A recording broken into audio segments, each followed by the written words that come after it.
The Great Pyramid stands as a witness to technologies and prowess lost to mankind. But why are they lost? What if the reason we cannot wrap our heads around how this was built or why is because we are not meant to?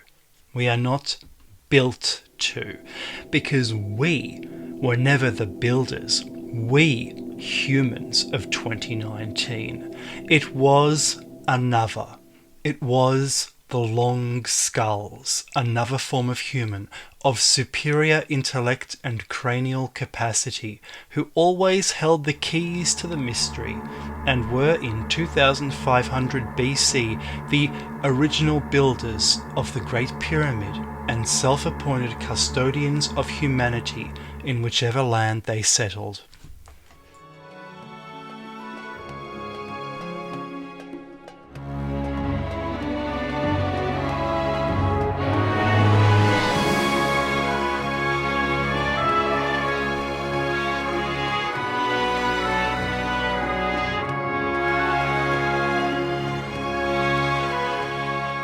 It may be believed that the presence of long skulls of clearly superior cranial area, living until recent times on planet Earth, offers a stunning new theory for the building of the Great Pyramid.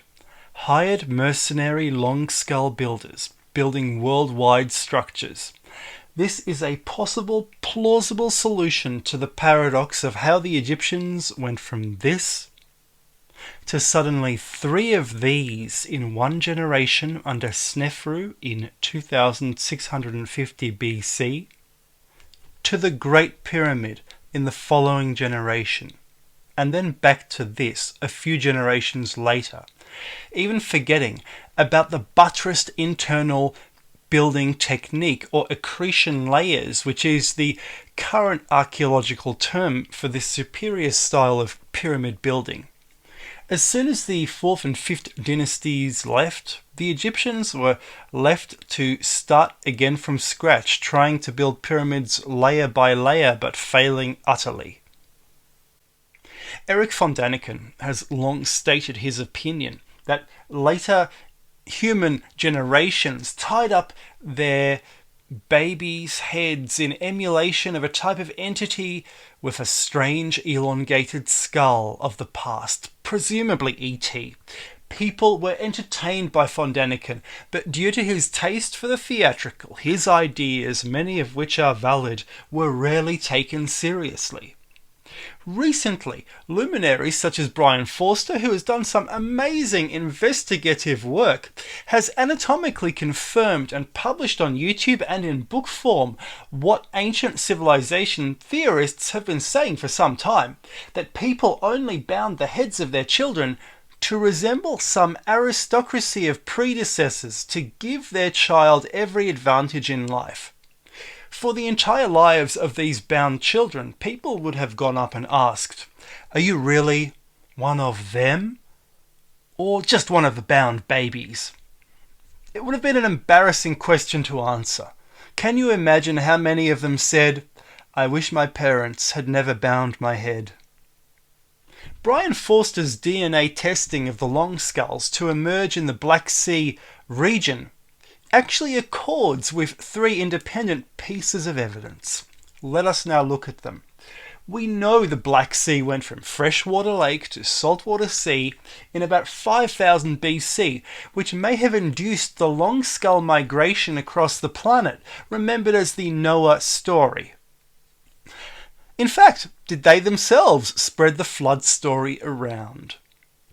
Norman Lockyer, a man who discovered helium in the sun's spectra and ran rings around Egyptologists, realized that under every Egyptian temple, and also under every Greek temple, must be an older temple, which he found was aligned to star positions, as the original foundations did not align to anything else.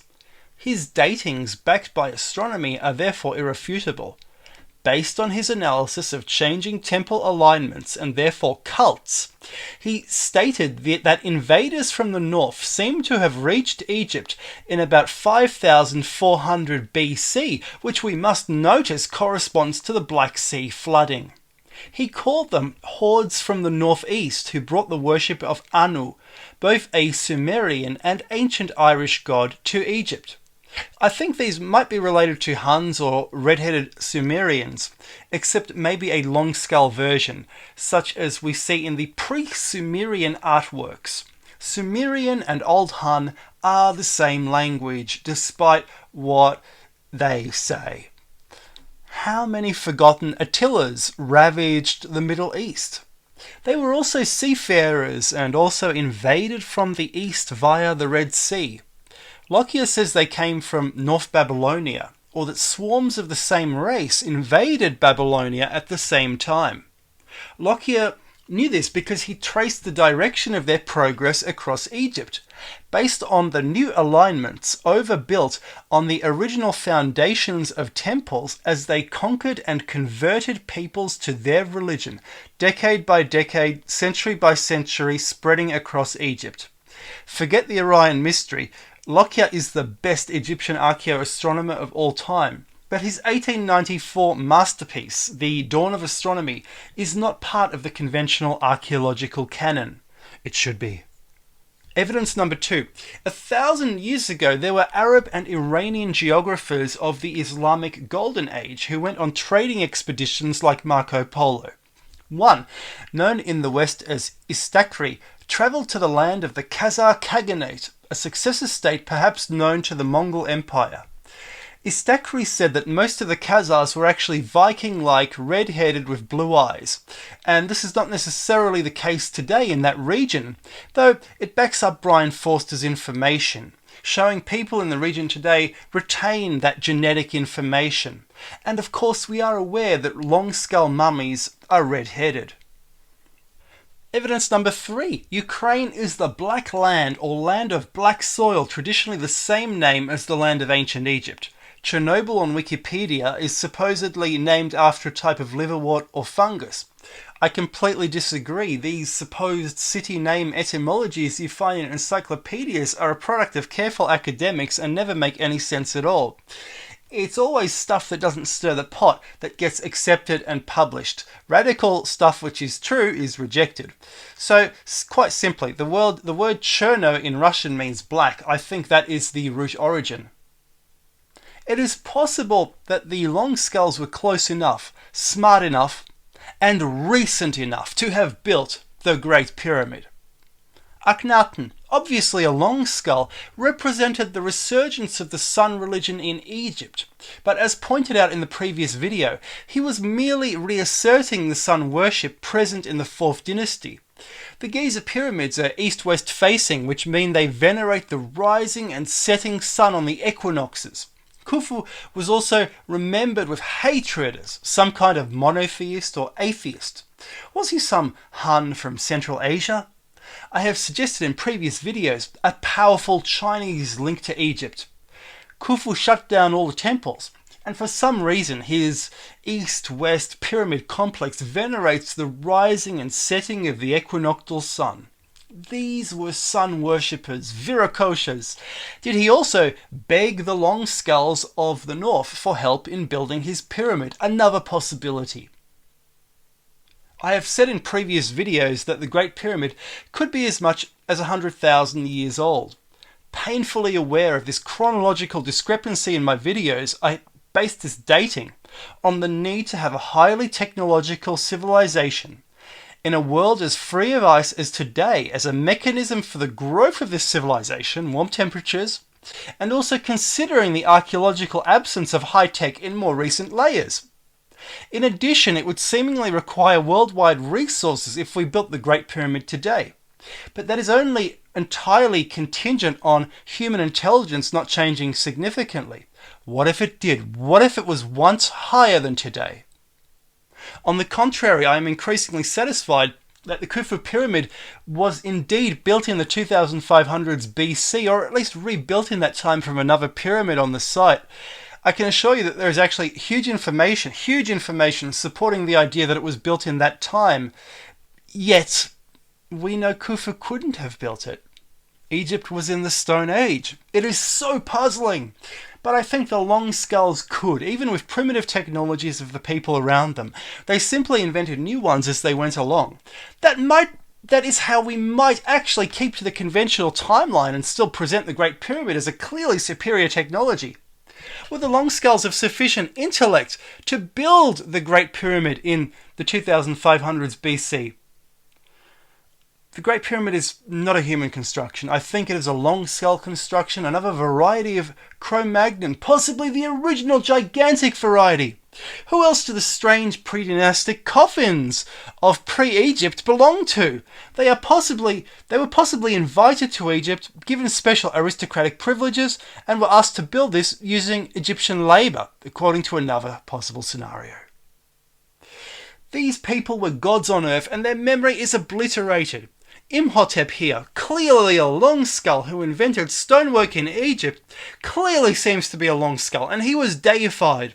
Here in another relief, we see a long skull Egyptian priest. A wizard class, an aristocrat class, perhaps a Merlin who understood Stonehenge and brought it with ease from Ireland, was legendary Arthur's long skull wizard. Possibly the Gandalf-like Odin was a long skull. These people would have been venerated as gods by at least future, if not also contemporary generations, and were increasingly few in number, their knowledge and wisdom sought afterwards. It all came to an end. Plutarch tells us there was a genocide in Egypt against the so-called red people, whatever that means. Why were people painted red in Egypt anyway? Or do they mean redheads?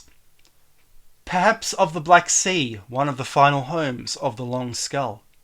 So in this video we have presented two possibilities. A huge migration from the Black Sea in 5400 BC, long skulls going to Egypt, possibly the pyramid built around then, or possibly Khufu later on hiring these worldwide builders for his own pyramid. He might have himself been related to them. Hello everybody, thank you again. I just want to thank you guys for 11 million views. That's right, guys. 11 million views. I mean, check this out right here. This is just unbelievable. Do you see that figure there? 11 million views. So thank you so much. And thanks for, I'm closing in on 50k subs as well, so thanks so much for that. Now, can I direct your attention to the Blokey Gent? I'm no longer really working on this The Lucky channel because I'm sort of no longer going to become a motivational speaker. But look, I started this channel called the Blokey Gent. Feel free to subscribe. And it's basically just, there's me on the tram pretending that I'm in a watch ad. So I've just started making a few videos, so you feel free to subscribe to that if you want. And you know what? Have a wonderful day. Have the best day ever. Cheers, guys.